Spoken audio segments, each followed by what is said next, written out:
Hello all, welcome to success journey. आज से मैं स्टार्ट कर रहा हूँ इंडियन स्टैंडर्ड कोर्स का सीरीज, जिसमें हम लोग डिस्कस करेंगे उन सभी एस कोर्स को जो एग्जाम पर्सपेक्टिव से इम्पोर्टेंट है और डिजाइनिंग पर्पस से भी इम्पोर्टेंट है। तो ये वीडियो बेसिकली दोनों लोगों के लिए इम्पोर्टेंट है। अगर आप डिज़ाइनर बनना चाहते हो या डिज़ाइनर हो और शुरुआती लेवल पे हो तो आपके लिए भी बहुत इंपॉर्टेंट होगा, और यदि आप एग्ज़ाम की तैयारी करते हो तो उसके लिए भी ये बहुत इंपॉर्टेंट होगा। तो इन दोनों को ध्यान में रखते हुए मैंने ये वीडियो प्रिपेयर किया है। इसमें हम वो सभी एस कोर्स को डिस्कस करेंगे जो एग्जाम पर्सपेक्टिव से इम्पोर्टेंट है और डिजाइनिंग के लिए इम्पोर्टेंट है, स्ट्रक्चर की डिजाइनिंग के लिए। तो देखते हैं, शुरुआत करते हैं हम सबसे पहले पार्ट में IS 456, because exam competitive examination में सबसे ज़्यादा क्वेश्चंस आईएस 456 से पूछा जाता है, सबसे ज़्यादा क्वेश्चन। और कई सारे एग्जाम्स तो ऐसे होते हैं जिसमें अगर आरसीसी के कोई क्वेश्चन होता है तो वो सिर्फ और सिर्फ आईएस 456 2000 से ही क्वेश्चन आ रहे होते हैं। इसी तरह से हम स्टील का डिस्कस करेंगे और जो जो इंपॉर्टेंट आईएस कोर्स है जिससे क्वेश्चन आते हैं एग्जामिनेशन में, वो सब हम करेंगे आने वाले सीरीज में। ये पार्ट 1 है आईएस 456 का। हम इसमें शुरुआती कुछ जो इम्पोर्टेंट है वो इसको डिस्कस करेंगे, ताकि आप लोग एक बार हैबिचुएट हो जाओ तो फिर मैं फटाफट आगे का पार्ट बना के डाल दूँ। इसमें जो इम्पोर्टेंट चीज़ क्या है कि आईएस 456 का वर्जन तो 2000 का ही है, लेकिन इसमें बहुत सारे अमेंडमेंट आए हैं टाइम के साथ साथ, कि जो changes as per the requirement आए हैं उसको उन्होंने वर्जन चेंज नहीं किया है, सिर्फ और सिर्फ उन्होंने एडिशन चेंज करके अमेंडमेंट के फॉर्म में दिया आज तक। तो अभी तक टोटल 5 अमेंडमेंट्स आ चुके हैं इसमें। अमेंडमेंट्स में क्या होता है, वैल्यू कुछ अपडेट करना होता है इनको। अगर मान लो कोड पूरा चेंज नहीं करना है, सिर्फ कुछ जगह पे लगता है कि वैल्यू चेंज करने की ज़रूरत है या कुछ एडिशन की ज़रूरत है, कुछ सब्सट्रैक्शन की ज़रूरत है, तो वहाँ पे वो वैल्यू सिर्फ अपडेट कर देते हैं अमेंडमेंट के थ्रू। ठीक है, तभी तक टोटल 5 अमेंडमेंट्स आए हैं। क्वेश्चन एग्जामिनेशन में क्या पूछा जाता है कि यही अमेंडमेंट के बारे में आपको पता है कि नहीं है। Originally something the value was something else, but now due to the amendments the value is something else. तो अमेंडमेंट की वजह से जो नया वैल्यू है, क्या आपको वो पता है कि नहीं है। ठीक है, तो इसलिए अमेंडमेंट्स में क्या क्या चेंजेस किए गए हैं वो भी आपको पता होना चाहिए। इसलिए मैं जो अभी इसमें कवर करने वाला हूँ वो सारे अमेंडमेंट्स को, मतलब फर्स्ट टू 5 जितने भी अमेंडमेंट्स हुए हैं उन सभी को कवर करके, और फिर जो चेंज हुए हैं वो दिखाऊंगा कि पहले क्या था और अमेंडमेंट के बाद क्या चेंज हुआ है। ठीक है, ताकि आपको अच्छे से पता हो कि पहले से अब क्या चेंज हो गया है। ठीक है, तो चलिए वीडियो को स्टार्ट करते हैं और देखते हैं शुरुआती कुछ क्लॉज जो एग्जाम और डिजाइन पर्सपेक्टिव से इंपॉर्टेंट है। वैसे तो सभी इंपॉर्टेंट है, बट मैं कह रहा हूँ हाईली इंपॉर्टेंट। ठीक है, जितने से एग्जामिनेशन में मोस्टली पूछे जाते हैं। बाकी तो क्लॉज तो बहुत पेज का है, बट उतना पूछा नहीं जाता एग्जामिनेशन में, या फिर डिजाइनिंग में उतना काम नहीं आता। काम सिर्फ उतना ही आता है जितनी जरूरत की चीजें हैं, तो उनको हम फास्टली स्टडी करेंगे। तो चलिए स्टार्ट करते हैं और देखते हैं। सबसे पहला है कि अलग अलग सीमेंट्स के कौन कौन से कोड हैं। तो कई बार एग्जामिनेशन में क्या होता है, कोड नंबर पूछ लिया जाता है कि कोड का नंबर बताओ कि कौन सा कोड है कौन से सीमेंट के लिए। तो यहाँ पे हम सिर्फ सीमेंट के बारे में डिस्कस कर रहे हैं। पहले क्या था, ओरिजिनली जो सीमेंट के 3 ग्रेड है, 33, 43 और 53, इसके लिए अलग अलग कोड था। ठीक है, तो यहाँ भी एक मेजर चेंज हुआ है।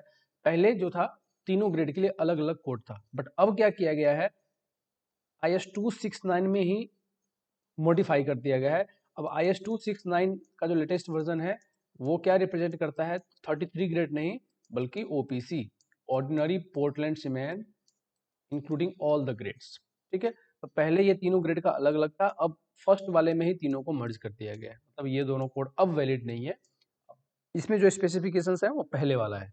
ठीक है, तो अब 269 में सबको मर्ज कर दिया गया है। तो ये एक इंपॉर्टेंट है जो एग्जामिनेशन में पूछा जाता है। नेक्स्ट है रैपिड हार्डनिंग सीमेंट के लिए कौन सा कोड है, 8041। पोर्टलैंड स्लैग सीमेंट के लिए है IS 455। Portland pozzolana cement fly ash based जो होता है उसके लिए है 1489। Portland pozzolana cement calcine clay based जो होता है उसके लिए होता है IS 1489।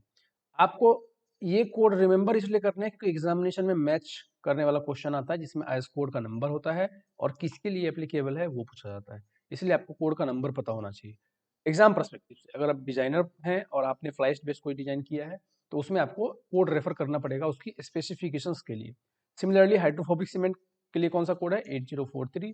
Low hit cement Portland cement के लिए कौन सा है, IS 12600। Sulphate resisting Portland cement के लिए है IS 12330। तो ये कुछ कोड्स हैं जो इंपॉर्टेंट है एग्जाम पर्सपेक्टिव से। तो इनको आप बार बार देखो, इनको पढ़ने की जरूरत वैसे नहीं है डिटेल्ड में, अगर आप डिजाइनिंग नहीं करते हो। अगर आप एग्जाम पर्सपेक्टिव से प्रिपेयर कर रहे हो तो आपको सिर्फ नाम पता होना चाहिए और नंबर पता होना चाहिए, तो आप बार बार देखोगे तो याद हो जाएगा। आगे चलते हैं क्लॉज पे। शुरुआत करते हैं कि स्टार्टिंग से कौन कौन सा इंपॉर्टेंट है। सबसे पहला है size of the aggregate. Clause number है 5.3.3, ठीक है, क्लॉज नंबर 5.3 इसमें है साइज ऑफ एग्रीगेट के बारे में दिया हुआ है, जिससे कि एग्जामिनेशन में पूछा जाता है। मतलब कि अगर हम कंक्रीट में एग्रीगेट को यूज कर रहे हैं, कोर्स एग्रीगेट स्पेशली, तो उसका साइज क्या होना चाहिए। फाइन एग्रीगेट के लिए नहीं है, ये कोर्स एग्रीगेट का है बेसिकली। तो कोर्स एग्रीगेट का साइज क्या रखा जाए और उसका क्या इन्फ्लुएंस होता है कंक्रीट पे। पहला है the nominal maximum size of coarse aggregate should be as large as possible within the limit specified. कहता है कि नॉमिनल साइज मतलब जो एग्रीगेट कोर्स एग्रीगेट हम यूज कर रहे हैं उसका साइज जितना ज्यादा से ज्यादा हो उतना अच्छा है, लेकिन लिमिट के अंदर हो। But in no case greater than 1/4 of the minimum thickness of the member. Question यहां से पूछा जाता है कि the maximum size of coarse aggregate is. अब आपको 4-5 ऑप्शन दे देगा, तो आपको यहाँ पे क्या याद रखना है कि हमें हमारे लिए डिजायरेबल थिंग क्या है कि कोर्स एग्रीगेट की साइज जितनी ज्यादा से ज्यादा हो, बट मैक्सिमम कितनी हो सकती है, should not be greater than 1/4 of the minimum thickness of the member। मतलब 1/4 of the thickness, minimum thickness of the member. Minimum thickness means अगर मेंबर वेरिएबल थिकनेस का है तो उसमें से जो मिनिमम थिकनेस जिसका मेंबर का मिनिमम थिकनेस है उसका 1/4 से ज्यादा नहीं होना चाहिए। Provided that the concrete can be placed without difficulty. इतना साइज का भी एग्रीगेट आप तभी यूज कर सकते हो कि कंजेशन ना हो। जब कंक्रीटिंग करेंगे तो अगर मान लो अगर एग्रीगेट बहुत साइज में बड़ा है तो उसकी वजह से क्या होगा, कंजेशन होगा। तो इसलिए कह रहा है कि यहाँ पे concrete can be placed without difficulty so as to surround all the reinforcement thoroughly and fill the corners of the form। इतना बड़ा भी ना हो कि बीच में गैप रह जाए, मतलब साइज इतना भी हो कि आसानी से उसको आप प्लेसिंग कर सको, कंजेशन ना हो, ताकि फॉर्म वर्क को पूरे को फिल कर सके। For most of the work 20 mm aggregate is suitable. अब इसने एक नॉर्मल ऑन एवरेज बात कह दी कि नॉर्मली जो एग्रीगेट यूज होता है आरसीसी में नॉर्मल वर्क के लिए, उसमें हम 20 mm एग्रीगेट का साइज यूज करते हैं। Where there is no restriction to the flow of concrete into the section. मतलब जहां पे फ्लो का कोई रिस्ट्रिक्शन नहीं हो, मतलब ऐसा कंक्रीट का सेक्शन है जिसमें फ्लो आराम से हो सकता है, मतलब फ्लोएबल कंक्रीट अगर हमने बनाया है तो 40 mm और लार्जर साइड में भी परमिटेड। तो क्या बोला, नॉर्मल वर्क के लिए 20 mm, और अगर जहाँ पे फ्लो कंक्रीट फ्लोइंग की कोई टेंशन ना हो वहां पे हम 40 mm या फिर उससे लार्जर साइज यूज कर सकते हैं। बाकी ये कंस्ट्रेंट तो अभी भी एप्लीकेबल है ही, जो ऊपर का कंस्ट्रेंट है वो अभी भी एप्लीकेबल है। नेक्स्ट क्या कह रहा है, in concrete element with thin section, बहुत थिन सेक्शन है, क्लोजली स्पेस्ड रेनफोर्समेंट और small cover consideration should be given to the use of 10 mm maximum size. तो इसने 3 क्लॉज बताया बेसिकली। पहले तो बता दिया कि maximum size of coarse aggregate कितना हो सकता है, तो 1/4 of the minimum thickness of the member. ये सबसे इंपॉर्टेंट है एग्जाम पर्सपेक्टिव से कि 1/4 होता है minimum thickness of the member के। ये हो गया मैक्सिमम साइज का लिमिट। उसके बाद उसने क्या बोला कि एवरेजली हम क्या कैसे यूज कैसे करते हैं, तो नॉर्मल वर्क के लिए 20 mm साइज यूज करते हैं, और अगर फ्लो का रिस्ट्रिक्शन ना हो तो 40 mm या फिर उससे ज्यादा यूज कर लेंगे, और अगर थिन सेक्शन है तो फिर 10 mm को प्रेफर करेंगे। ठीक है, नेक्स्ट देखते हैं। अगला क्लॉज है 5.3.3.1। ये किसके लिए, फॉर हैविली रेनफोर्स्ड कंक्रीट। अब बात कर रहे हैं हैविली रेनफोर्स्ड कंक्रीट जिसमें रेनफोर्समेंट बहुत ही ज्यादा है, जिसमें स्टील की रिक्वायरमेंट बहुत ज्यादा है, चाहे हम डक्टाइल डिटेलिंग कर रहे हो उसकी वजह से या किसी भी वजह से। Members as in case of ribs of main beams, जैसे कि रिब जो होता है मेन बीम का, उसमें बहुत रेनफोर्समेंट कंडीशन होता है। The nominal maximum size of aggregate should usually be restricted 5 mm less than the minimum clear distance between the main bar और 5 mm less than the minimum cover to the reinforcement whichever is smaller. ये बहुत important है exam perspective से, ये कई बार पूछा गया है। इसको मैं दोबारा से एक्सप्लेन करता हूँ कि ये कहना क्या चाह रहा है।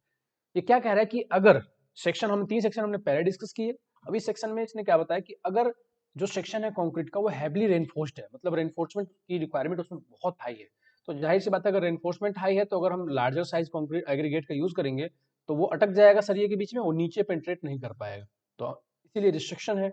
एग्जाम्पल के लिए दिया है कि हैवी रेनफोर्स्ड कंक्रीट का एग्जाम्पल कौन सा होता है, जैसे कि रिब्स ऑफ मेन बीम होता है एक एग्जाम्पल, उसमें बहुत सारे स्टील्स होते हैं क्योंकि वहां पे जंक्शन होता है स्लैब का बीम का, तो बहुत ज्यादा सरिया होता है। तो उस केस में क्या कर रहा है, nominal maximum size of aggregate, तो उस केस में जो मैक्सिमम साइज ऑफ एग्रीगेट है वो हम अलग तरीके से फाइंड करेंगे। Should be usually be restricted to 5 mm less than the minimum clear distance between the main bar. Main bar के बीच में जो स्पेसिंग है, मेन बार के बीच में जो स्पेसिंग है एसबी, उससे 5 mm लेस होना चाहिए। क्यों, ताकि ये इसके बीच से पास होकर नीचे जा सके। मैंने अभी बात की कंजेशन की, अगर उससे साइज में मान लीजिए 2 बार के बीच की स्पेसिंग है 10 mm और अगर हमने एग्रीगेट यूज किया 20 mm का, तो ये एग्रीगेट इसके ऊपर ही अटक जाएगा, नीचे नहीं जा पाएगा, नीचे वॉइड्स क्रिएट हो जाएगा।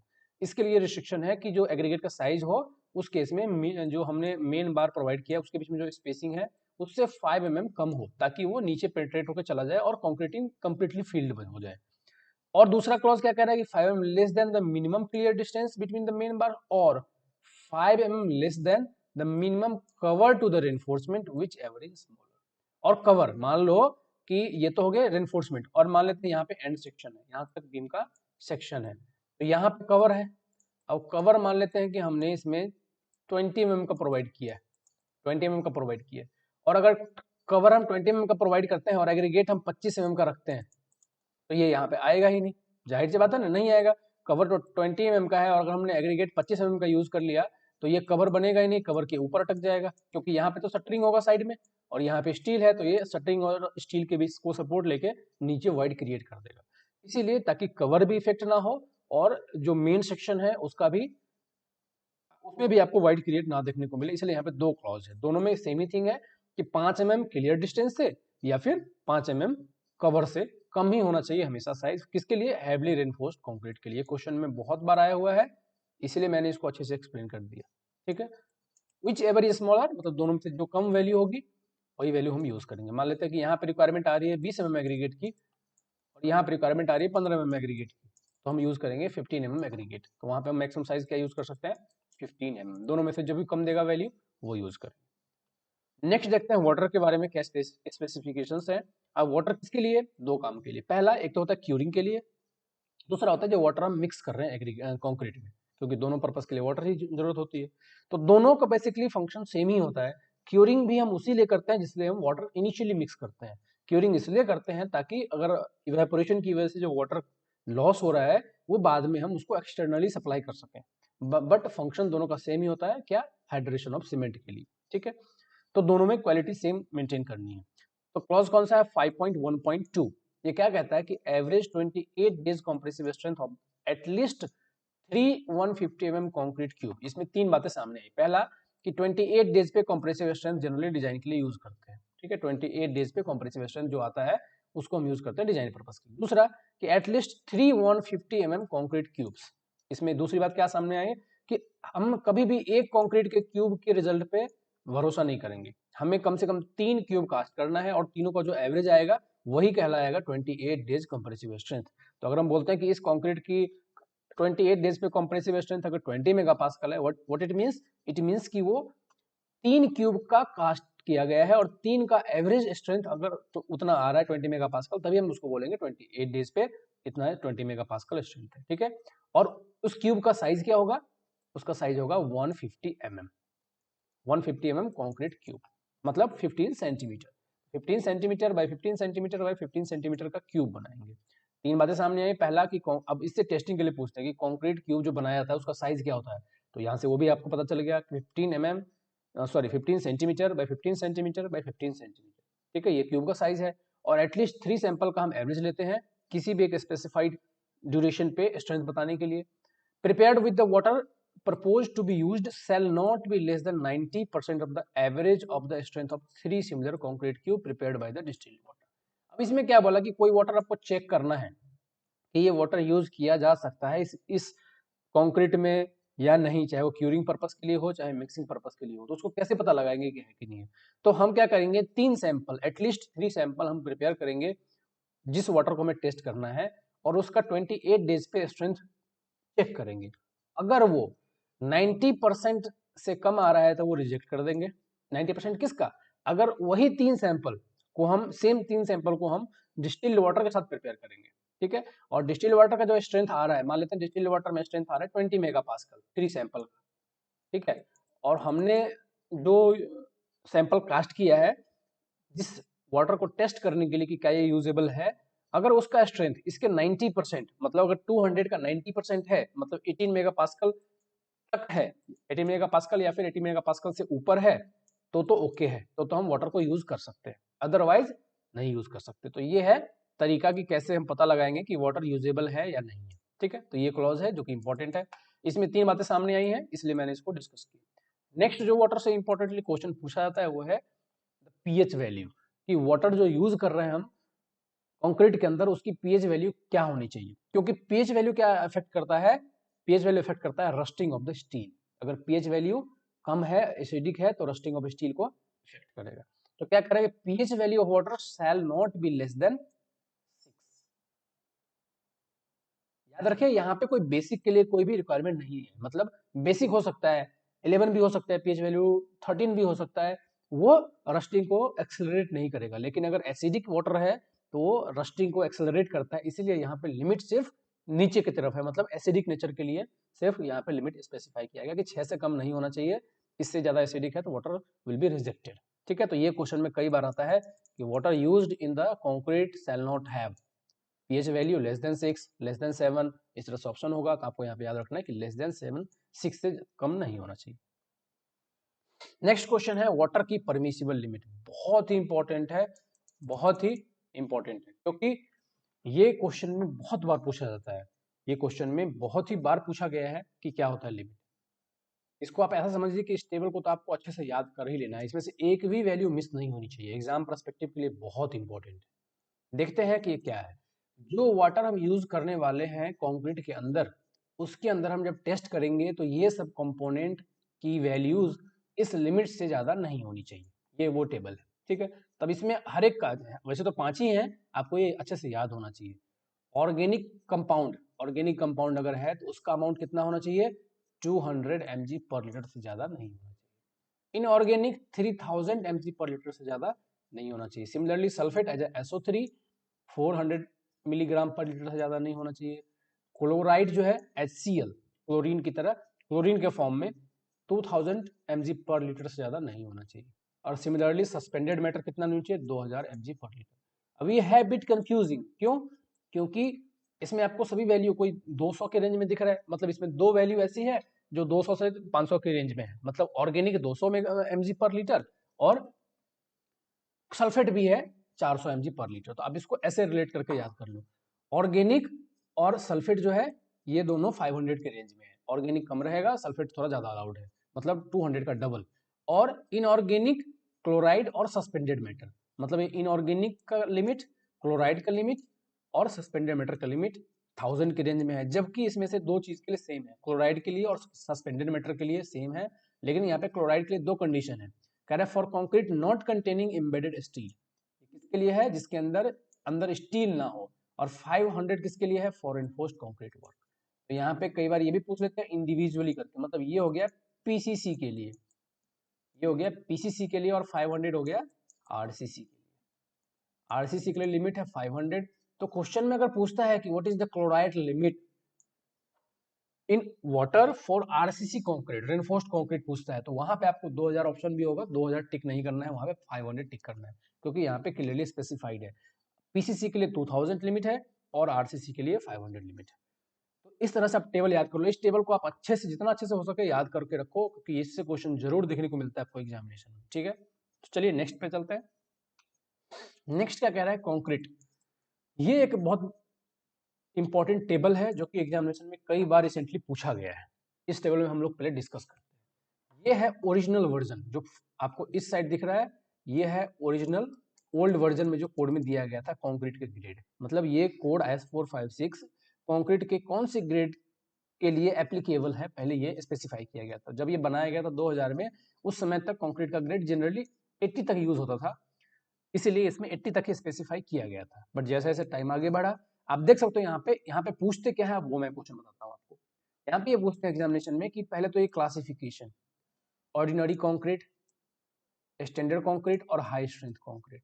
तो तीन क्लासिफिकेशन है टाइप ऑफ कंक्रीट का, depending upon the compressive strength, ठीक है। तो ऑर्डिनरी कंक्रीट में कितने हैं, तो पहले तो नंबर आपको पता होना चाहिए, पहले तो ये नाम पता होना चाहिए और उसमें कितने ग्रेड आते हैं और कौन कौन से आते हैं। तो इसके नंबर कितने हैं, 3, ये आपको पता होना चाहिए, ठीक है। सिमिलरली स्टैंडर्ड कंक्रीट के अंदर कितने ग्रेड हैं और कौन कौन से हैं, रेंज आपको याद होना चाहिए। प्लस हाई स्ट्रेंथ कंक्रीट कितने हैं, तो नंबर एक पता होना चाहिए और कितने रेंज है वो पता होना चाहिए, ठीक है। अब हम इसको नए वाले में देखेंगे कि नए वाले में क्या चेंज किया गया। यहाँ पे एम क्या है, एम मिक्स को रिप्रेजेंट करता है, M is for mix and 60 is 28 days characteristic compressive strength, ठीक है। जब उसको हम 150 mm साइज क्यूब में कास्ट करके हम फाइंड करते हैं तो ठीक है, ओके। नए वाले में क्या मॉडिफाई किया कि ये टेबल अब इसकी जगह रिप्लेस हो जाएगा, मतलब अब क्योंकि टाइम आगे बढ़ा तो अपग्रेड आगे तक यूज हो रहा है, पहले 80 तक था, अब 100 तक यूज हो रहा है, तो इसी टेबल को एक्सटेंड कर दिया गया। तो अब इसमें चेंज क्या है, तो देखो ऑर्डिनरी कंक्रीट में कोई चेंज नहीं है, ऑर्डिनरी कंक्रीट वाले कॉलम में कोई चेंज नहीं, मतलब ऑर्डिनरी कंक्रीट पहले भी 3 था, अभी भी 3 है, और पहले भी 10 to 20 था, अभी भी 10 to 20, इसमें तो कोई चेंज नहीं है। तो इसका 3 चीज याद करना, ordinary concrete from M10 to M20 and the number is 3, 3 number है इसमें। स्टैंडर्ड कंक्रीट में मेन चेंज हुआ है कि पहले 25 से लेके 55 तक था, अब 25 से लेके 60 तक हो गया, मतलब एक नंबर इसमें इंक्रीमेंट हो गया। जो पहले 60 यहाँ पे हुआ करता था हाई स्ट्रेंथ कंक्रीट में, उसको ले आया गया किसमें, स्टैंडर्ड कंक्रीट में। तो अब M60 क्या कहलाएगा, स्टैंडर्ड कंक्रीट। ठीक है, तो यहीं पे क्वेश्चन पूछते हैं कि M60 has been shifted from high strength concrete, या फिर ऐसे पूछेंगे कि M60 as per the new amendment M60 is now in been which classification, या फिर which type of concrete, standard concrete में है या फिर हाई स्ट्रेंथ कंक्रीट में। तो अगर आपने अमेंडमेंट नहीं पढ़ा तो आप टिक करके आओगे हाई स्ट्रेंथ कंक्रीट, जो कि गलत होगा। अमेंडमेंट के अकॉर्डिंग ये चला गया आप स्टैंडर्ड कंक्रीट में, तो चूंकि ये शिफ्टिंग हुई है यहीं से क्वेश्चन बनता है। ठीक है, तो अब नए के अकॉर्डिंग M60 हो गया स्टैंडर्ड कंक्रीट में, और नंबर कितने हो गए 1 2 3 4 5 6 7 8, मतलब 8 नंबर हो गए स्टैंडर्ड कंक्रीट में, और 8 ही नंबर हो गए यहाँ पे हाई स्ट्रेंथ कंक्रीट में। तो कई बार एग्जाम में नंबर भी पूछा गया कि हाई स्ट्रेंथ कंक्रीट के अंदर कितने ग्रेड आते हैं। ठीक है, ये नहीं पूछेंगे कहाँ से कहाँ तक आते हैं, वो रेंज के बदले वो पूछ लेते हैं कि नंबर कितने हैं उसमें। पहले में ऑर्डिनरी कंक्रीट में 3, स्टैंडर्ड कंक्रीट में 8, मतलब 25 to 60 रेंज पता होना चाहिए आपको 100%। और हाई स्ट्रेंथ कंक्रीट कहाँ से कहाँ तक आता है 65 to 100 मेगा पास्कल। ठीक है, तो इसमें ये इंपॉर्टेंट था जो हमने डिस्कस कर लिया। नेक्स्ट आता है tensile strength of concrete. Concrete के टेंसाइल स्ट्रेंथ से बहुत बार क्वेश्चन पूछा जाता है, क्लॉज नंबर 6.2.2। इसमें आपको एग्जाम पर्सपेक्टिव के लिए सिर्फ यही याद रखना है, डिजाइन के लिए टेंसाइल स्ट्रेंथ कंक्रीट का नहीं लिया जाता है, डिजाइन के लिए हम इसको इग्नोर कर देते हैं, but for calculation purpose if we want to calculate then tensile strength is equal to 0.7 into under root fck Newton पर mm स्क्वायर। अब इसका यूज कहाँ पे करते हैं, तो एग्जामिनेशन में पूछा जाता है न्यूमेरिकल्स इस पे, या फिर फार्मूला। न्यूमेरिकल में पूछ लेगा कि if fck is 25, if the grade of concrete is 25 m25 then find the tensile strength या फिर फ्लेक्सुरल स्ट्रेंथ। तो अब पूछेगा, अब देखो यहाँ पे कुछ कंफ्यूजिंग है, हेडिंग में क्या लिखा हुआ है टेंसाइल स्ट्रेंथ ऑफ कंक्रीट, ठीक है, और यहाँ पे लिखा हुआ है फ्लेक्सुरल स्ट्रेंथ। तो कैसे पता लगेगा क्या है, तो हम इसको क्लॉज को पढ़ेंगे। कह रहा है कि flexural and splitting tensile strength. तो टेंसाइल स्ट्रेंथ हम टेस्ट करते हैं वास्तव में, वो हम tensile direct tensile stress act करके नहीं करते हैं, हम कैसे करते हैं इनडायरेक्ट टेंसाइल टेस्ट करते हैं, जिसको हम बोलते हैं split tensile strength test. Cylinder बनाते हैं 15x30 सेंटीमीटर का, उस पर हम लोड लगाते हैं, तो उसमें बेंडिंग स्ट्रेस डेवलप होता है, जिसे हम कहते हैं flexural stress, flexural tensile stress, और उससे हम टेस्ट लगाते हैं, पता लगाते हैं कि कितना होगा 2p/πdl, आपको याद होगा 2p/πdl वाले फॉर्मूले से हम फाइंड करते हैं कि कितनी लोडिंग पे कितना टेंसाइल क्रैक हुआ, तो वहां से हम इनडायरेक्टली टेंसाइल स्ट्रेंथ कैलकुलेट करते हैं। shall be obtained as described in this when the designer wishes to use an estimate of the tensile strength from the compressive strength the following formula can be used। तो ये क्या है flexural strength, इसलिए लिखा हुआ है यहाँ पे कि फ्लेक्सुरल स्ट्रेंथ वास्तव में नहीं है, ये टेंसाइल स्ट्रेंथ है, क्योंकि फ्लेक्सुरल टेस्ट करते हैं हम, टेस्ट में हम डायरेक्ट टेंसाइल टेस्ट नहीं करते हैं, इनडायरेक्टली हम टेंसाइल स्ट्रेंथ फाइंड करते हैं बेंडिंग स्ट्रेस इंड्यूस करके, इसलिए tensile strength is equal to क्या है 0.7 इंटू अंडर रूट एफसी। ठीक है, और एफसी क्या है यहाँ पे आपको पता ही है, करेक्टरिस्टिक कंप्रेसिव स्ट्रेंथ है, कितने दिन पे 28 डेज पे। ठीक है, ये फार्मूला आपको याद रखना है, क्योंकि ये फार्मूला भी पूछते हैं और इस पे न्यूमेरिकल भी पूछते हैं। तो अगर 25 का पूछा तो क्या हो जाएगा 5 इंटू 0.7।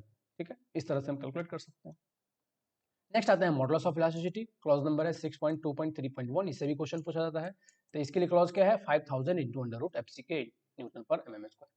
बहुत इंपॉर्टेंट है, एग्जाम में कई बार आया हुआ है, आपको एफसीके दे देंगे, ग्रेड ऑफ कंक्रीट दे देंगे, बोलेंगे टेंसाइल स्ट्रेंथ फाइंड करो या फिर मॉडुलस ऑफ इलास्टिसिटी फाइंड करो। तो आपको ये जो पैरामीटर है ये याद होना चाहिए, और अंडर रूट में है ये पता होना चाहिए। ये पता है तो आप इजीली 1 नंबर ले आओगे या 2 नंबर ले आओगे, नहीं पता है तो आप नहीं निकाल सकते। अच्छा, ये जो ईसी है वो क्या है short term elastic modulus of elasticity, मतलब ये शॉर्ट टर्म के लिए है, लॉन्ग टर्म के लिए नहीं। लॉन्ग टर्म में हम अलग तरीके से निकालते हैं। द मेजर्ड वैल्यू में डिफर बाई 20%, मतलब प्लस माइनस 20% हो सकता है, क्यों, क्योंकि हम ये इंपेरिकल फॉर्मूले से निकाल रहे हैं इसको, हम डायरेक्टली नहीं निकाल रहे हैं, एक्चुअल वैल्यू को हम वहाँ पे टेस्ट नहीं कर रहे हैं, क्योंकि concrete is a very highly variable material, तो 20% ऊपर नीचे हो सकता है, ठीक है, 20% प्लस माइनस हो सकता है, यहाँ से जो वैल्यू मिलेगी। तो ये कोड ने पहले स्पेसिफाई कर दिया कि द एरर इज 20%। नेक्स्ट है श्रिंकेज। श्रिंकेज से भी क्वेश्चन पूछा जाता है कि श्रिंकेज क्या है और कितनी वैल्यू हमें लेते हैं श्रिंकेज के लिए। श्रिंकेज क्या होता है, अब इसमें से कौन कौन सा इंपॉर्टेंट है मैं बताता हूँ आपको। Total shrinkage of concrete depends upon the constituent of concrete. किस किस पे डिपेंड करता है? श्रिंकेज क्या होता है कि साइज का छोटा हो जाना, श्रिंक हो जाना, छोटा हो जाना। उसका वजह क्या है? Simply water, evaporation of water. Water जो इवेपोरेट होता है उसे बोलते हैं ड्राइंग श्रिंकेज। ड्राइंग श्रिंकेज बोलते हैं जब वाटर इवेपोरेट हो गया तो अपना स्पेस वो खाली करेगा, तो उसकी वजह से क्या होता है? श्रिंक होता है। Shrinkage of concrete depends on, किस किस बात पे डिपेंड करता है? कॉन्स्टिट्यूएंट ऑफ कंक्रीट, कंक्रीट के अंदर क्या क्या है। दूसरा साइज ऑफ द मेंबर। तीसरा environmental condition. Constituent of concrete का मींस कि कंक्रीट के अंदर कौन कौन सी चीजें ऐड की गई है जिसमें इवेपोरेशन ससेप्टेबल है। दूसरा साइज ऑफ मेंबर क्या है, लार्जर साइज है तो ज्यादा है, छोटा साइज है तो कम होगा। सिमिलरली इन्वायरमेंट कंडीशन, ह्यूमिडिटी क्या है इन्वायरमेंट का, उस पे भी डिपेंड करेगा श्रिंकेज। अगर हाई ह्यूमिडिटी है तो श्रिंकेज बहुत ही लो होगा, अगर एरिड रीजन है तो श्रिंकेज बहुत हाई होगा। For a given humidity and temperature, the total shrinkage of concrete is most influenced by total amount of water present in concrete eight the time of mixing. Now this statement is very very important. This statement has been asked in examination many times कि अगर humidity और temperature वाले factor को अगर रोक दिया जाए, एक समय के लिए कांस्टेंट मान लिया जाए, तो सबसे बड़ा ऐसा कौन सा फैक्टर है जिसपे श्रिंकेज डिपेंड करता है? तो वो क्या है?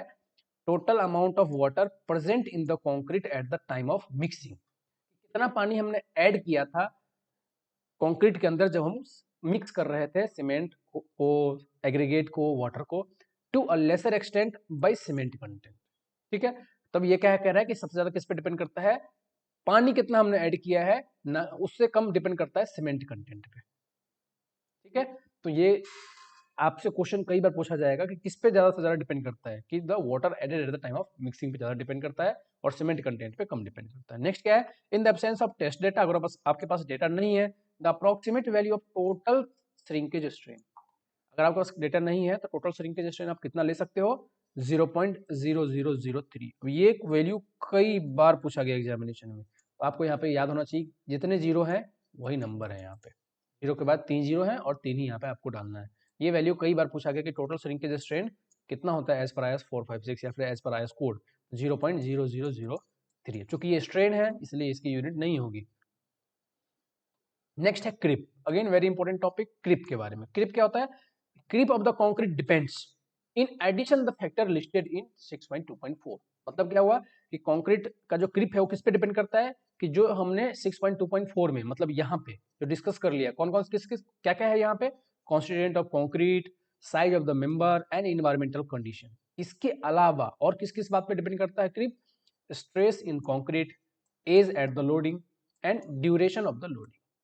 इन उन फैक्टर्स के अलावा और किस बात पर डिपेंड करता है कि स्ट्रेस कितना है कंक्रीट में, कब लोडिंग का एज क्या है, मतलब कितने सालों से स्ट्रक्चर लोडेड है, और दूसरा स्ट्रक्चर की लोडिंग की ड्यूरेशन क्या है। मतलब एज ऑफ लोडिंग और ड्यूरेशन ऑफ लोडिंग मींस दो चीज होती है। देखो कि एज एट लोडिंग मींस कि जब लोड किया गया था, जिस पे लोडिंग अप्लाई की गई थी, उस समय उसका एज क्या था, मतलब कितना टाइम क्योर हुआ था या फिर कंक्रीट को कास्ट हुए कितना टाइम हुआ था। और ड्यूरेशन ऑफ लोडिंग मींस कि जब से लोड अप्लाई किया है तब से लेकर आज तक में कितना टाइम हुआ। तो age at loading and duration of loading में काफी डिफरेंस है। ठीक है, कि जब लोड किया गया था तब कंक्रीट कितने साल का हो गया था, मतलब एक तरह से हम अगर इसको रिलेट करें तो कंक्रीट को कास्ट किए हुए, मतलब उसको स्ट्रेंथ गेन किए हुए कितना टाइम हो गया था।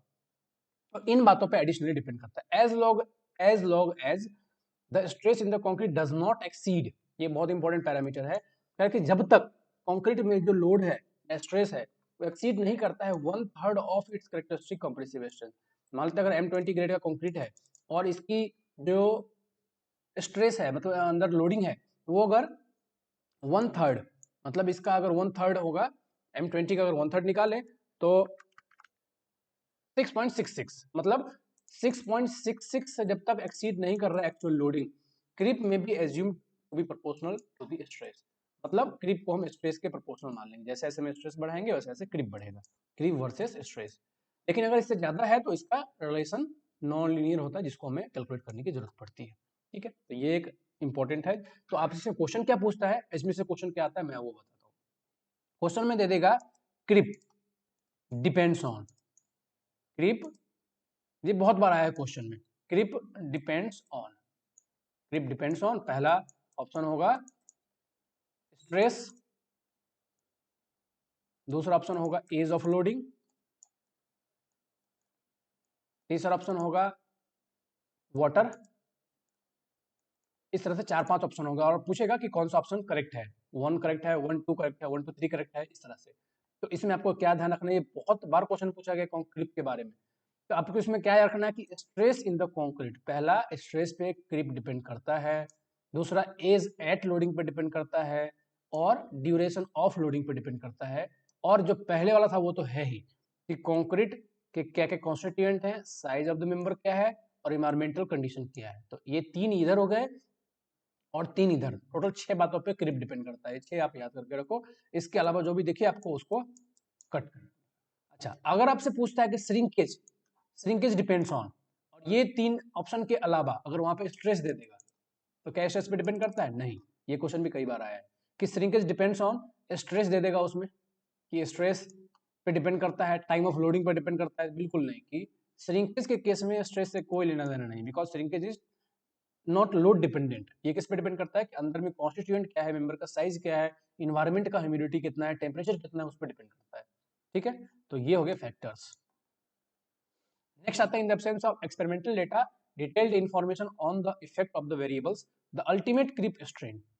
जैसे कि हमने श्रिंकेज में देखा था 0.0003 था, उसी तरह से क्रिप के केस में हमें कितना लेना है, अल्टीमेट क्रिप स्ट्रेन किसको कहते हैं कि वो अल्टीमेट क्रिप स्ट्रेन हम कैलकुलेट करेंगे कैसे, क्रिप कोफिशिएंट, जो कि कोफिशिएंट क्या होता है, दो चीजों का रेशियो होता है हमेशा, और किस किस का ratio, ultimate creep strain divided by elastic strain at the age of loading.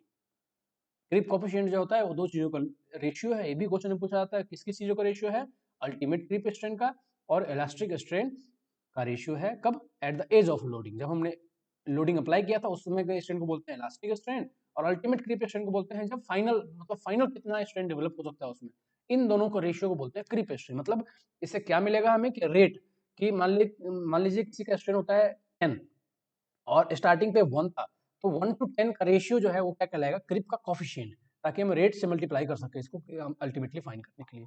For long span structure it is advisable to determine the actual creep strain likely to take place.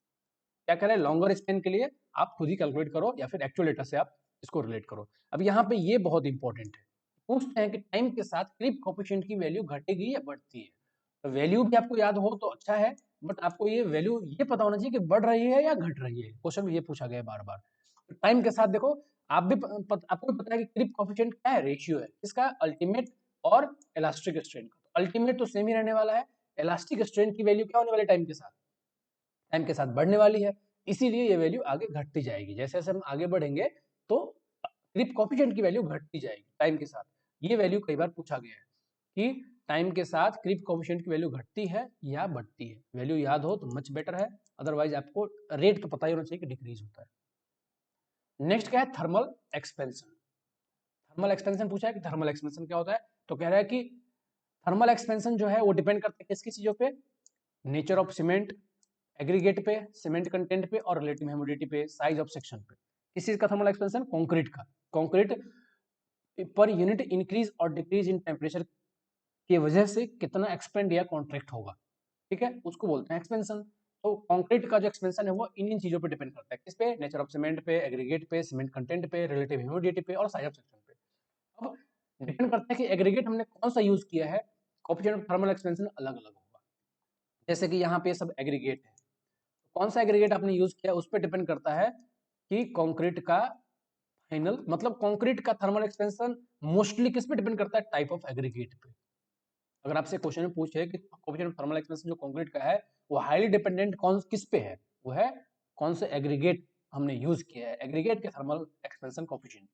ठीक है, अब इसमें आप देख सकते हो कि सबका रेंज दिया हुआ है, बट मोस्टली अगर आप एवरेजली अगर बात करो, एवरेज अगर कंक्रीट का थर्मल एक्सपेंशन पूछे तो आंसर होता है 12 इंटू 10⁻⁻6 पर डिग्री सेल्सियस। अगर 10⁻5 के टर्म में करें तो 1.2 इंटू 10⁻⁻⁴ 5 -5 पर डिग्री सेल्सियस होता है एक एवरेज वैल्यू कंक्रीट के कोफिशिएंट ऑफ थर्मल एक्सपेंशन की वैल्यू, ठीक है, 1.2 वाला वैल्यू, मतलब ये वैल्यू हम एवरेज वैल्यू लेते हैं, ठीक है, क्योंकि ये वेरी करता है कहाँ से कहाँ तक, 1.3 से लेके 0.6 तक वेरी करता है, मतलब 0.6 नीचे से लेके और 1.3 तक वेरी कर रहा है, बट एवरेज वैल्यू हम जो कंक्रीट का लेते हैं वो लेते हैं 1.2 की वैल्यू, ठीक है।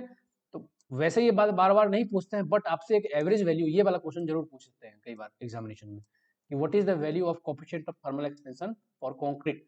तो आप अगर 10⁻⁻6 के फॉर्म में याद रखेंगे तो 12 आएगा, अगर 10⁻⁻5 के फॉर्म में याद रखेंगे तो 1.2 आएगा, ठीक है, ये इंपॉर्टेंट था इसमें। नेक्स्ट आते हैं वर्केबिलिटी ऑफ कंक्रीट के बारे में। वर्केबिलिटी ऑफ कंक्रीट क्या होता है?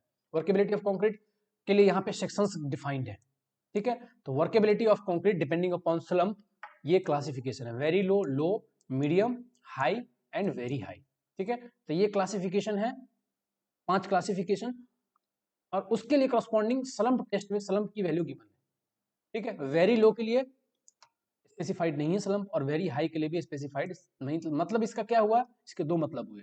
पहला कि for very low degree of workability and for very high degree of workability के लिए स्लम्प टेस्ट एप्लीकेबल नहीं है। मतलब स्लम्प किसके लिए एप्लीकेबल है? लो टू मीडियम के लिए, ठीक है, लो टू मीडियम के लिए एप्लीकेबल है slump test. For very low workability different test is preferred. कौन सा टेस्ट प्रेफर होता है हम अभी देखेंगे। और वेरी हाई के लिए भी दूसरा टेस्ट प्रेफर किया जाता है, ठीक है। अब इसमें डिपेंडिंग अपॉन वर्क दे रखा है कि वेरी लो जो वर्केबिलिटी है वो किस काम में यूज होता है। तो यहाँ पे दे रखा है blinding concrete, shallow section. Similarly low degree of workability कहाँ पे यूज करते हैं हम? पेवमेंट सेक्शन जो हम पेवर से बनाते हैं, मास कंक्रीटिंग में, lightly reinforced section in slab, beam, wall, column, floors, hand placed pavements, canal lining, इसमें कौन सा यूज करते हैं हम? लो डिग्री ऑफ वर्केबिलिटी, जिसकी वर्केबिलिटी में स्लम्प की वैल्यू 25 to 75 होती है। Similarly heavily reinforced concrete section in slab, beam and columns. तो ये क्या है? नॉर्मली ये लाइटली रेनफोर्स्ड सेक्शन है, ये लाइटली रेनफोर्स्ड सेक्शन है बीम, कॉलम, स्लैब, फ्लोर के लिए। तो लाइटली अगर रेनफोर्स्ड है, मतलब अगर रेनफोर्समेंट का अमाउंट कम है, ओके ओके है, तो हम 25 to 75 वर्केबिलिटी यूज करेंगे में स्लम्प की। अगर हैवीली रेनफोर्समेंट बहुत ज्यादा है, अगर हम डक्टाइल डिजाइन कर रहे हैं, उस केस में मीडियम वर्केबिलिटी यूज करेंगे, जिसमें स्लम्प की वैल्यू 50 to 100 होगी। तो आपको यहाँ पे ये रेंज भी याद रखना है इस कैटेगरी के साथ। ये हो सकता है याद रखो ना रखो, ये क्वेश्चन में नहीं आता है बार बार, बट आपको ये कैटेगरी के साथ ये रेंज बहुत इंपॉर्टेंटली याद रखने को, क्वेश्चन में यही आता है, ठीक है। तो मीडियम के लिए कहाँ से कहाँ तक है? 50 to 100 और 75 to 100, ठीक है। लास्टली आता है हाई कैटेगरी के लिए। हाई कैटेगरी के लिए ट्रेंच फिल, क्योंकि इन सीटू पाइल अब कैंसिल कर दिया गया है। ट्रेंच फिल के लिए हाई वर्केबिलिटी चाहिए होता है, जब ट्रेंच को हम फिल करते हैं तो उस समय वर्केबिलिटी चाहिए 100 to 150 mm। अब वेरी हाई कहाँ पे यूज करते हैं? ट्रिमाई पाइप में, जहाँ पे हम अंडर वाटर कंक्रीटिंग करते हैं उसको बोलते हैं ट्रिमाई कंक्रीट। तो ट्रिमाई कंक्रीट में वेरी हाई वर्केबिलिटी चाहिए होता है, वहाँ पे बिल्कुल फ्लोएबल कंक्रीट चाहिए, उसकी भी मेजरमेंट अलग मेथड से होती है, हम देखेंगे आगे कौन सी मेथड से होती है। क्या कह रहा है? For most of the placing condition internal vibrator, जिसे हम नीडल वाइब्रेटर कहते हैं, आर सुटेबल। मोस्ट कंडीशन के लिए वाइब्रेटर जो यूज करते हैं, वाइब्रेटर किस लिए यूज करते हैं? कॉम्पेक्शन के लिए। The dia of the needle shall be determined based on the density and spacing of the reinforcement bar and thickness of the section. The trimai concrete vibrator not required to be used. trimai concrete में vibrator use नहीं करते, क्योंकि वो फ्लोएबल concrete होता है, इतना फ्लोएबल होता है कि वो अपने आप ही सेटल डाउन हो जाता है, जैसे कि सेल्फ कॉम्पैक्टिंग कंक्रीट होता है। अब इसमें क्या चेंज आया है? तो अमेंडमेंट नंबर 3 अगस्त 2007 के अकॉर्डिंग यहाँ पे इस क्लॉज में चेंज आया। क्या आया है? क्लॉज नंबर 7.1 में क्या कह रहा है कि in the informal table delete the word in situ piling. मतलब यहाँ पे अब इन सीटू पाइलिंग एप्लीकेबल नहीं है। इन सीटू पाइलिंग के लिए हाई वर्केबिलिटी यहाँ पे अब एप्लीकेबल नहीं है, ठीक है। मतलब इन सीटू पाइलिंग को अब हटा दिया गया है। तो आप एग्जाम में पूछ सकते हैं कि इन सीटू पाइलिंग के लिए वर्केबिलिटी इनमें से कौन सा है? मीडियम, हाई, वेरी हाई, और आंसर होगा नन ऑफ दीज। तो नन ऑफ दीज पे क्लिक करने का, क्योंकि S456 ने इसको हटा दिया है, ठीक है। आगे चलते हैं। नेक्स्ट क्लॉज क्या कर रहा है? फॉर वेरी लो कैटेगरी, हमने जो डिस्कस किया वेरी लो कैटेगरी के लिए कौन सा टेस्ट किया जाए फिर? तो वेरी लो कैटेगरी के लिए workability where the strict control is necessary. मतलब बहुत ही हार्श कंक्रीट, हार्श नहीं, हार्ड कंक्रीट है। हार्ड कंक्रीट मींस कि उसको उसमें वाटर कंटेंट बिल्कुल ही लो है और वो बहुत ही हार्ड है, मतलब उसको इजीली वर्केबल नहीं, उसमें इजीली वर्क नहीं कर सकते। For example pavement quality concrete, measurement of workability by determination of compacting factor will be more appropriate than some. तो इस केस में क्या बोला इसने कि वेरी लो कैटेगरी का अगर है तो हम कौन सा यूज करेंगे? कॉम्पैक्टिंग फैक्टर टेस्ट करेंगे। तो यहाँ से एक और बात सामने निकल के आई कि कॉम्पैक्टिंग फैक्टर टेस्ट जो है वो वेरी लो टू मीडियम के लिए एप्लीकेबल है। And the value of compacting factor is 0.7 to 0.75 to 0.8 is suggested. तो अगर चूंकि यहाँ पे सलम की वैल्यू तो गिवन नहीं है, तो यहाँ पे इसको रिप्लेस कर देंगे किससे, सलम की वैल्यू से। यहाँ पे लिख देंगे हम क्या, दूसरी वैल्यू कौन सी, यहाँ पे लिखेंगे हम कॉम्पैक्टिंग फैक्टर की वैल्यू, और ये कितना होगा 0.752। ठीक है, तो ये हो गया एप्लीकेबल किसके लिए, वेरी लो कंक्रीट के लिए। नेक्स्ट आता है इन कैटेगरी ऑफ वेरी हाई, जहाँ पे वर्केबिलिटी बहुत हाई है। Workability measurement, workability determination of flow will be appropriate. क्या कह रहे हैं यहाँ पे कि अगर वेरी हाई कैटेगरी का है तो मेजरमेंट ऑफ कैसे करेंगे वर्केबिलिटी का, डिटर्मिनेशन ऑफ फ्लो, मतलब यहाँ पे फ्लो टेबल का यूज करेंगे। यहाँ पे है इस कैटेगरी के लिए है फ्लो टेबल का यूज करते हैं, या फिर वीवी कंसिस्टोमीटर का टेस्ट करेंगे, और यहाँ पे हम कैलकुलेट करेंगे इस कैटेगरी के लिए। तो for very high category flow test या फिर वीवी कंसिस्टोमीटर यूज होता है। For very low to medium, very low to low और लो टू मीडियम के लिए कॉम्पैक्टिंग फैक्टर टेस्ट यूज होता है, और मीडियम कैटेगरी के लिए स्लम टेस्ट यूज करते हैं। इससे ये भी बात पता चली, और आपको वैल्यू भी याद रखनी है, एग्जामिनेशन में ये भी आता है। नेक्स्ट क्लॉज है ड्यूरेबिलिटी ऑफ कंक्रीट का, 8th नंबर क्लॉज, जो कि बहुत इंपॉर्टेंट है कि ड्यूरेबिलिटी कंक्रीट का कैसे बढ़ता है, कौन कौन से फैक्टर्स हैं जो इंपैक्ट करता है ड्यूरेबिलिटी ऑफ कंक्रीट को, और कैसे हम उसको कंट्रोल करते हैं, या फिर क्या क्या स्पेसिफिकेशंस हैं कोड के द्वारा। कह रहे हैं one of the main characteristic influencing the durability of concrete is it's permeability. सबसे जो बड़ा फैक्टर है जो कि ड्यूरेबिलिटी मतलब लाइफ टाइम है, कितना साल चलेगा आपका कंक्रीट, वो उसको कौन अफेक्ट करता है, permeability to the ingress of water, oxygen, carbon dioxide. मतलब कि उसकी परमिएबल, वो कितना परमिएबल है, मतलब उसके अंदर ये सब चीजें, water, oxygen, carbon dioxide, chloride, sulphate and other potential deleterious material कितना पेनिट्रेट हो सकता है, उस पर डिपेंड करता है उसकी ड्यूरेबिलिटी। ठीक है, मतलब अल्टीमेटली परमिएबिलिटी पे डिपेंड करता है durability of concrete. Impermeability is governed by the constituent and the workmanship used in the making the concrete with normal weight aggregate suitable low permeability is achieved. अब क्या बोला इसने कि परमिएबिलिटी, जो अब परमिएबिलिटी की बात आ गई कि permeability is directly proportional to durability. Higher the permeability lower will be the durability, lower the permeability higher will be the durability, मतलब इनवर्सली प्रोपोर्शनल, डायरेक्टली नहीं। ठीक है, अब क्या कहा इसने कि नॉर्मली ये किस पे डिपेंड करेगा परमिएबिलिटी, कि कॉन्स्टिट्यूएंट हमने क्या क्या ऐड किया है कंक्रीट में, और वर्कमैनशिप मतलब उसको बनाने टाइम में कितना क्वालिटी कंट्रोल रहा है, इस पे डिपेंड करेगा उसकी इम्परमिएबिलिटी। ठीक है, ओके। और जब हम नॉर्मली जो हम बनाते हैं, मतलब नॉर्मल रेंज में सब कुछ, जो आइडियल कंडीशन नहीं हम ले रहे थे, हम ले रहे हैं नॉर्मल कंडीशन, कि जो एक्चुअल प्रैक्टिस में किया जाता है उस केस में हमें जो परमिएबिलिटी मिलता है वो किस रेंज में होता है। तो वही बोला इसने कि नॉर्मल वेट एग्रीगेट अगर हम यूज कर रहे हैं, और कह रहा है कि कौन सा परमिएबिलिटी मिलता है, low permeability is achieved by having an adequate cement content sufficient low free to water ratio. मतलब हमें जो परमिएबिलिटी देखने को मिलता है वो मिलता है low permeability is achieved by having adequate cement content, sufficient low free water ratio, by ensuring the complete compaction of the concrete and by adequate curing। अगर हम सीमेंट कंटेंट सफिशिएंट रखते हैं, वाटर टू सीमेंट रेशियो कम से कम रखते हैं, और compaction भी कंप्लीटली करते हैं, और लास्टली क्यूरिंग भी प्रॉपर करते हैं, तो हमें परमिएबिलिटी कहाँ तक मिल सकता है, लो कैटेगरी की परमिएबिलिटी, मतलब वेरी लो परमिएबिलिटी नहीं, लो परमिएबिलिटी हमें देखने को मिलता है। ठीक है, मतलब कंक्रीट अल्टीमेटली लो परमिएबल मिलता है, बिल्कुल इम्परमिएबल नहीं मिलता है, मतलब परमिएबल इज इक्वल टू नील हो जाए ऐसा नहीं है, लो परमिएबिलिटी कैटेगरी हमें देखने को मिलता है अगर हम करें तो। अब यहाँ पे क्या समराइज किया गया, factors influencing durability of concrete, कि कौन कौन से ऐसे फैक्टर हैं जो ड्यूरेबिलिटी को इंपेक्ट करता है। पहला है इन्वायरमेंट, दूसरा है cover to embedded steel, lastly type of, next है type and quality of the constituent material, next है cement content and water cement ratio, next है वर्कमैनशिप जिसे हम कहते हैं quality control to obtain full compaction and efficient curing, and lastly है shape and size of the member. तो ये सब ऐसे फैक्टर है जो ड्यूरेबिलिटी को इंपेक्ट करता है, मतलब परमिएबिलिटी को इंपेक्ट करता है, अल्टीमेटली ड्यूरेबिलिटी को इंपेक्ट करता है। अब इसमें जो shape and size of the member है वो कैसे इंपेक्ट करता है किसको, ड्यूरेबिलिटी को। तो कह रहा है कि जो साइज है और शेप है उसमें क्या इंपॉर्टेंट है, the life of a structure can be lengthen by providing, हम ड्यूरेबिलिटी को बढ़ा सकते हैं कैसे, by providing extra cover to steel, कि कवर हम ज्यादा प्रोवाइड करें, by tampering the corners, corner को हम रेक्टेंगल रखने की वजह से उसको राउंड कर देंगे, और by using circular cross section, और बाय यूजिंग सरफेस कोटिंग। ये सब सारे तरीके हैं किसके परमिएबिलिटी को डिक्रीज करने के, मतलब इम्परमिएबिलिटी को इंक्रीज करने के, ताकि ड्यूरेबिलिटी इंक्रीज हो। ठीक है, तो हम इस तरीके से इंक्रीज कर सकते हैं। अच्छा, इसकी जरूरत कहाँ पड़ेगी?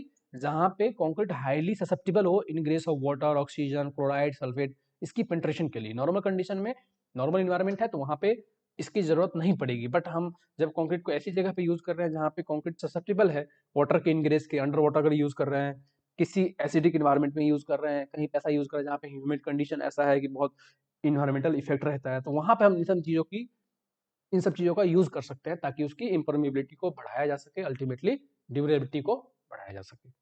While which prevent the reduce of ingress of water, carbon dioxide और एग्रेसिव केमिकल, मतलब इसकी वजह से क्या होता है? इम्परमेबिलिटी बढ़ जाता है।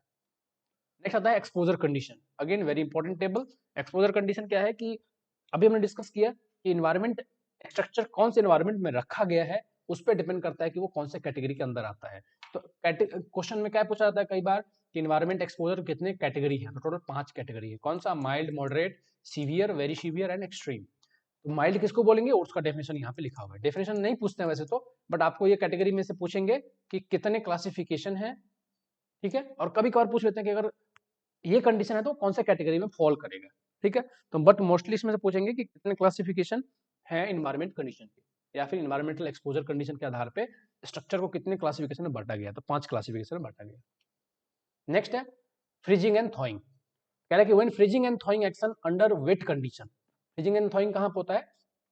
जो एरिया जहां पे रेन स्नोफॉल होता है बार बार, तो वहां पे क्या होता है? फ्रीजिंग और थॉइंग, फ्रीजिंग एंड थॉइंग। जब टेम्परेचर फॉल हुआ वहां फ्रीज होगा और फिर जब एक्सपेंड होगा तो थॉइंग होगा। तो जहां पे फ्रीजिंग एंड थॉइंग एक्शन हो रहा है बार बार, तो वहां पे हम एयर इंट्रेनिंग एडमिक्सचर यूज करते हैं। मतलब हम क्या करते हैं, कंक्रीट के अंदर एयर को इंड्यूस कर देते हैं पहले से ही, ताकि अगर मतलब एक तरह से ज्वाइंट, जैसे एक्सपेंशन ज्वाइंट या कॉन्ट्रैक्शन ज्वाइंट होता है ना, वैसा कंक्रीट ही बन जाए इंटेंशनली अंदर से, ताकि क्या हो कि जब एक्सपेंड हो तो उसके लिए स्पेस सफिशिएंट अंदर प्रोवाइडेड हो, और अगर कॉन्ट्रैक्ट हो तब भी उसके लिए अंदर सफिशिएंट स्पेस प्रोवाइडेड हो ताकि वो क्रैक ना हो। तो उसके लिए हम क्या यूज करते हैं? Air entraining admixture. आपसे यहाँ पूछेंगे कि फ्रीजिंग एंड थॉइंग एक्शन अगर हो रहा है कंक्रीटिंग के लिए, तुम कौन सा एडमिक्सचर यूज करते हैं? तो एयर इंट्रेनमेंट एडमिक्सचर यूज करते हैं। और दूसरा क्या कह रहा है कि when concrete lower than grade M50 is used, अगर हम कंक्रीट जो यूज कर रहे हैं उसका ग्रेड M50 से कम है, under these conditions the mean total air content by volume of fresh concrete, कितना एयर ऐड करना है M50 से कम है अगर, तो वो यहाँ पे गिवन है एज कोड के द्वारा कि एयर तो हमें इंड्यूस करना हो तो पता चल गया, बट कितना करना है। तो M50 से अगर कम है तो ये वैल्यू हमें एयर का मेंटेन करना है कंक्रीट के अंदर। ठीक है, तो यहाँ पे एडजस्टमेंट दिया हुआ है, मतलब इंटरेंट एयर की परसेंटेज कितना हो, अगर एग्रीगेट की साइज 20 mm है तो अंदर 5 ±1% हमें एयर अंदर रखना है। किसके लिए? थर्मल एक्सपेंशन और थर्मल कॉन्ट्रैक्शन के लिए, मतलब फ्रीजिंग एंड थॉइंग एक्शन को काउंटरैक्ट करने के लिए। और अगर एग्रीगेट की साइज 40 है तो 4 ±1। ठीक है, तो ज्यादा अगर एग्रीगेट का साइज लार्जर है तो एयर की रिक्वायरमेंट कम हो रही है, अगर साइज लेस है तो एयर की रिक्वायरमेंट ज्यादा हो रही है। ठीक है, ये वैल्यू आपको याद रखना चाहिए यहाँ पे। Since the air entrainment, again very important point, since the air entrainment reduces the strength, suitable adjustment may be made in the mix design for achieving required strength। अब एयर इंटरनेटमेंट की वजह से क्या हो रहा है? कंक्रीट की स्ट्रेंथ रिड्यूस होती है, तो उसके लिए क्या करने की जरूरत पड़ती है?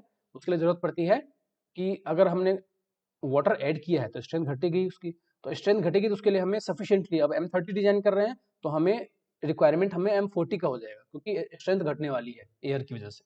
तो वही चीज यहाँ पे बोला है कि जो स्ट्रेंथ घटेगा उसके लिए आपको सुटेबल प्रोविजन पहले ही मिक्स डिजाइन के टाइम पे कर लेना है। नेक्स्ट है exposure to sulphate attack. Sulphate attack अगर है तो उसके लिए कौन कौन सा एक्सपोजर है, मतलब क्या करना चाहिए। तो एक्सपोजर क्या है, यहाँ पे टेबल 4 में गिवन है कि type of cement, maximum free to water cement ratio, minimum cement content, जो कि जरूरत होती है अगर sulphate concentration near neutral ground water है जिसका पीएच वैल्यू 6 to 9 है। ठीक है, अगर पीएच वैल्यू 6 to 9 है और सल्फेट जो है वो सल्फेट कंसंट्रेशन जो है वो नियर न्यूट्रल ग्राउंड है, मतलब नियर मतलब ग्राउंड लेवल पे अगर है सल्फेट का अटैक, तो उस केस में हमें कितना सीमेंट रखना है, कितना maximum free to water ratio रखना है, कितना मिनिमम सीमेंट कंटेंट रखना है, वो टेबल 4 में गिवन है जो कि हम आगे देखेंगे। ठीक है, नेक्स्ट है फॉर हाई सल्फेट कंसंट्रेशन, अगर सल्फेट कंसंट्रेशन बहुत हाई है, क्लास 5 कंडीशन में है, तो some of the form of lining, मतलब उस केस में हम एडिशनल प्रोविजन डालेंगे, जैसे कि लाइनिंग सच एज पॉलीथिलीन और पॉली कार्बोप्रीन सीट, ये सब सीट एडिशनली हम स्ट्रक्चर के ऊपर से, जैसे इपॉक्सी हो गया, क्लोरिनेटेड रबर हो गया, एस्फाल्ट हो गया, इसकी कोटिंग हम एडिशनली लगाते हैं स्ट्रक्चर के ऊपर, ताकि जो सल्फेट है वो अंदर पेंट्रेट ना हो सके सॉइल के अंदर से। ठीक है, ये है टेबल नंबर 4, जिसमें रिक्वायरमेंट है कंक्रीट के लिए expose to sulphate attack. Sulphate attack है तो यहाँ पे दे रखा है क्लास, तो क्लास 5 तक तो यहाँ पे टेबल में गिवन है। क्लास 5 तक हमें ये अगर काम करते हैं, मतलब हम सिर्फ सीमेंट और वाटर को अगर वेरी करते हैं तो काम हमारा हो जाएगा, मतलब सल्फेट को रेसिस्ट किया जा सकता है अगर क्लास 5 तक है तो। लेकिन अगर क्लास 5 से ज्यादा हैवी अटैक है सल्फेट का, तो फिर इन इंग्रेडिएंट के वेरिएशन से उसको कंट्रोल नहीं किया जा सकता, उस समय हमें चाहिए कोटिंग। तो यहाँ पे क्लास के आधार पे यहाँ पे दिया हुआ है कि क्लास 1 2 3 4 5 है, तो कंसंट्रेशन ऑफ सल्फेट कब बोलेंगे क्लास 1 है, जब SO3 की परसेंटेज इन सॉइल हो, टोटल SO3 और SO3 in water to soil extent का रेशियो यहाँ पे दिया हुआ है, ट्रेस। अगर ये वैल्यू है तो क्लास 1 में लाई करता है, ये वैल्यू है तो क्लास 2 में लाई करता है। तो ये क्लास के आधार पे इस तरह से क्लासिफिकेशन दिया हुआ है। और कह रहे हैं इन ग्राउंड वाटर, तो ये तो दोनों सॉइल की बात थी, और ग्राउंड का जो वाटर है उसमें अगर भी सल्फेट है तो ये लिमिट है, तो इसके आधार पे क्लास डिफाइन हुआ। अब इसमें जो हम टाइप ऑफ सीमेंट यूज करेंगे, ऑर्डिनरी पोर्टलैंड सीमेंट और पोर्टलैंड स्लैग सीमेंट और पोर्टलैंड पोज़ोलाना सीमेंट, मतलब इस क्लास में अगर जो एक्सपोजर है वो लाई कर रहा है तो हम ये सीमेंट यूज करके काम चला सकते हैं। ठीक है, और इतना मिनिमम सीमेंट कंटेंट रहेगा और ये रहेगा maximum water to cement ratio.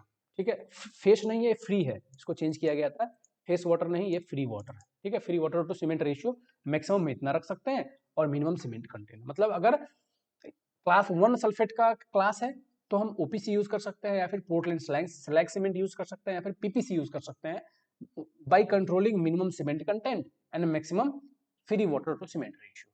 ठीक है, नेक्स्ट कह रहा है कि ऑर्डिनरी पोर्टलैंड सीमेंट अगर क्लास 2 में है तो उस केस में हम ordinary Portland cement, Portland slag cement और Portland pozzolana cement same use कर सकते हैं, बट इस केस में आप देखोगे सीमेंट का कंजम्पशन यहाँ पे बढ़ गया, 330 हो गया, और वाटर सीमेंट रेशियो और घट गया। तो जैसे जैसे क्लास बढ़ता जा रहा है, आप वाटर सीमेंट का कंजम्पशन देख रहे हो बढ़ रहा है और वाटर सीमेंट रेशियो घट रहा है।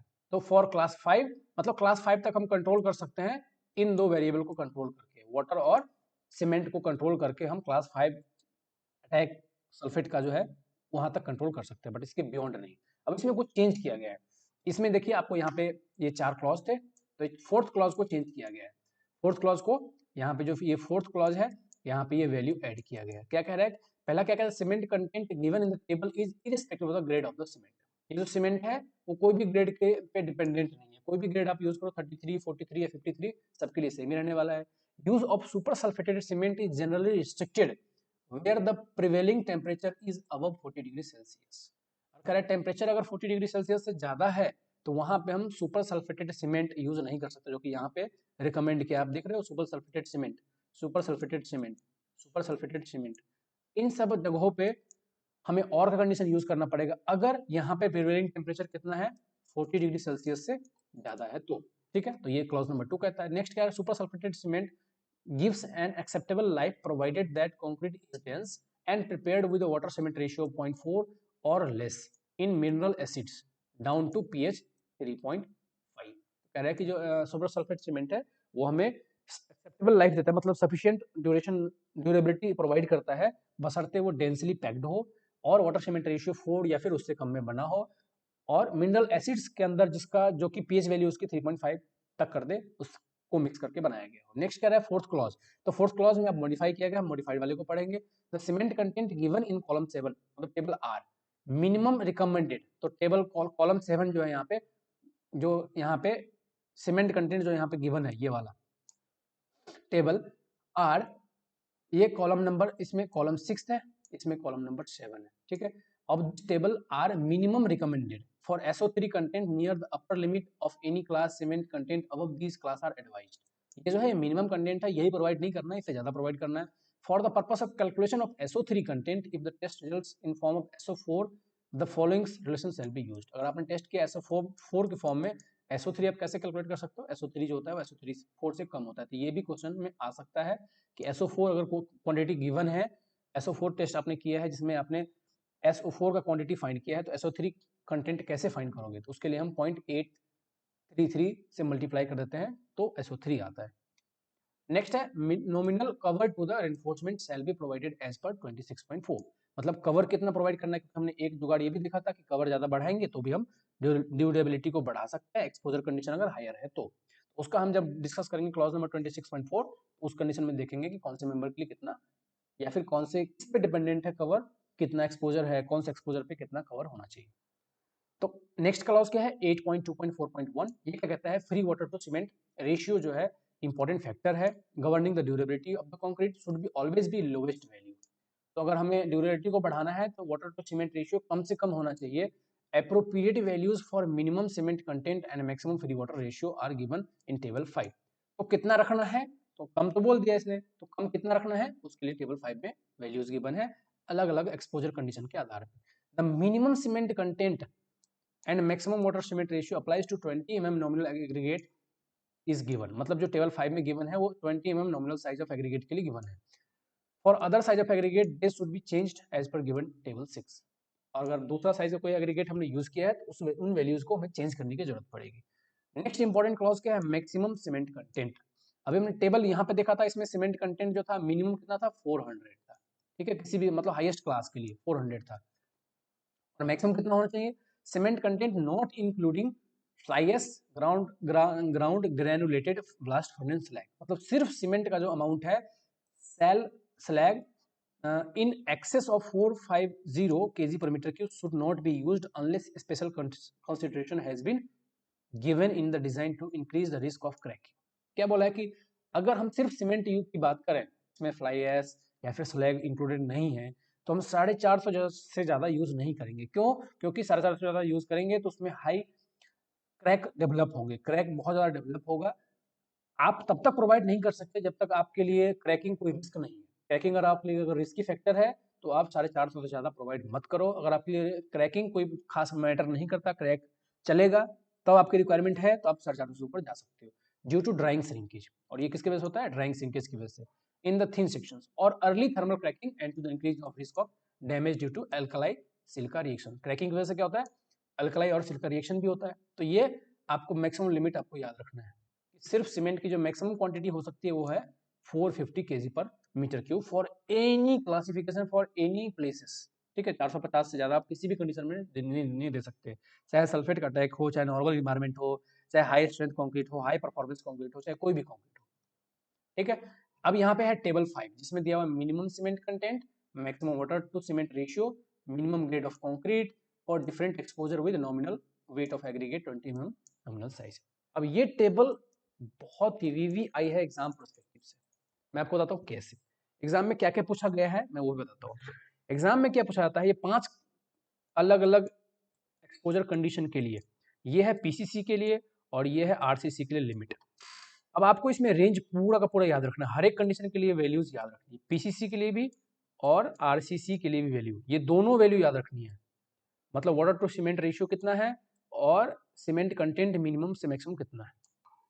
सिमिलरली फॉर आरसीसी ऑल्सो, और यहाँ पे ग्रेड भी याद रखना है। और similarly for RCC also this table is very very important. Exam में हो ही नहीं सकता कि यहाँ से एक वैल्यू ना आए अगर वो एग्जामिनर इस पोर्शन से आगे बढ़ेगा तो। ठीक है, वो जरूर देगा यहाँ से क्वेश्चन। अब इसमें आपको कैसे ट्रिक क्या है, तो देखिए 5 एक्सपोजर तो आपको याद ही है। अब आप देखो कि मिनिमम सीमेंट कंटेंट जो है वो 220 है और यहाँ पे 280 है। मतलब कितने का वेरिएशन है, 60 केजी पर मीटर क्यूब का वेरिएशन आपको यहाँ पे देखने को मिल रहा है। यहाँ पे देखो 300 से 360 में कितना वेरिएशन देखने को मिल रहा है, 60 केजी का देखने को मिल रहा है यहाँ पे। ठीक है, तो पीसीसी हो या फिर आरसीसी हो, दोनों में मैक्सिमम से मैक्सिमम वेरिएशन 60 केजी का है, मतलब एक्सपोजर कंडीशन के आधार पे। जबकि पीसीसी स्टार्ट हो रहा है 220 से और ये स्टार्ट हो रहा है 300 से। अब इसके बीच का इंटरवल देख के आप याद कर सकते हो। यहाँ पे वेरिएशन है 20 का, यहाँ पे 10 का, यहाँ पे अगेन 10 का और यहाँ पे 20 का। ठीक है, तो इस तरह से आप याद कर लो, आपको आसानी से याद हो जाएगा। 220, 280 और 250 तो आएगा ही आएगा, बीच का रेंज आप आसानी से देख के यहाँ से याद कर सकते हो।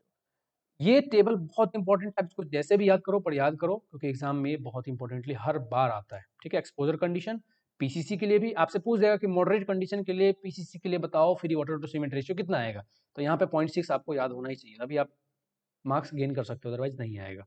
ठीक है, अब इसमें क्या अमेंडमेंट किया गया है, कुछ अमेंडमेंट भी इसमें ऐड किया गया है। पहले वाले में cement content prescribed in the table is irrespective of the grade and type of the cement and is inclusive of the mineral admixture mentioned in the 5.2। मतलब इसमें क्या बोला है, यहाँ पे जो सीमेंट कंटेंट है यहाँ पे जो सीमेंट कंटेंट है, मिनिमम सीमेंट कंटेंट, वो इंक्लूसिव है, मतलब यहाँ पे सीमेंट प्लस अदर बाइंडर भी इंक्लूडेड है, सीमेंट प्लस अदर बाइंडर, जैसे कि हम फ्लाइस यूज कर रहे हैं या फिर स्लैग यूज कर रहे हैं या फिर क्योलिनाइट यूज कर रहे हैं, कोई भी यूज कर रहे हो आप, तो सबका एडिशन है, inclusive of mineral admixture mentioned in 5.2.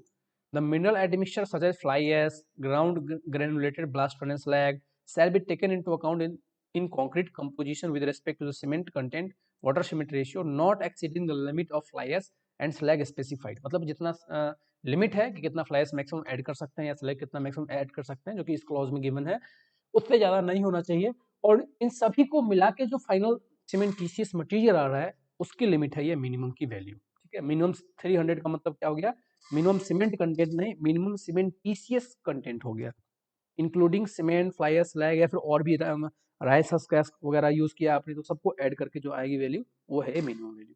Next third point में, सेकंड पॉइंट क्या है, minimum grade of plane concrete under the mild exposure condition is not specified, ठीक है।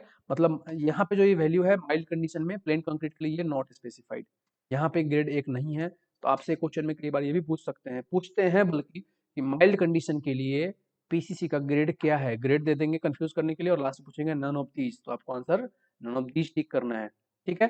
एक और इसमें क्लॉज ऐड किया गया यहाँ पे नंबर 3 में, कह रहा है कि minimum cement content, maximum free water cement ratio and minimum grade of concrete are individually related to exposure condition, ठीक है, are individually related to exposure condition, मतलब हर एक का इंडिविजुअली रिलेटेड है, ऐसा नहीं है कि ये है तो यही यूज करना है, ये है तो यही यूज करना है, ऐसा नहीं है, कह रहे हैं कि इंडिविजुअली रिलेटेड है, ठीक है। मिनिमम सीमेंट कंटेंट जो है, मैक्सिमम फ्री वाटर कंटेंट और cement ratio and minimum grade of concrete, ये जो है तीनों के तीनों इंडिविजुअली रिलेटेड है। मतलब माइल्ड जो है, माइल्ड कंडीशन के लिए M20, माइल्ड कंडीशन के लिए 0.055 और ये दोनों इंडिपेंडेंट फैक्टर्स हैं, ठीक है। एक और चीज, minimum grade of RCC M20 है, ये भी क्वेश्चन में कई बार पूछा जाता है क्योंकि ये भी अमेंडमेंट में ऐड किया गया है, क्योंकि यहाँ पे आपको दिख रहा है, ठीक है। Minimum grade for RCC structure is M20, ये बहुत इंपॉर्टेंट है क्योंकि एग्जाम में कई बार पूछा गया क्योंकि ये अमेंडमेंट में ऐड किया गया था, ठीक है।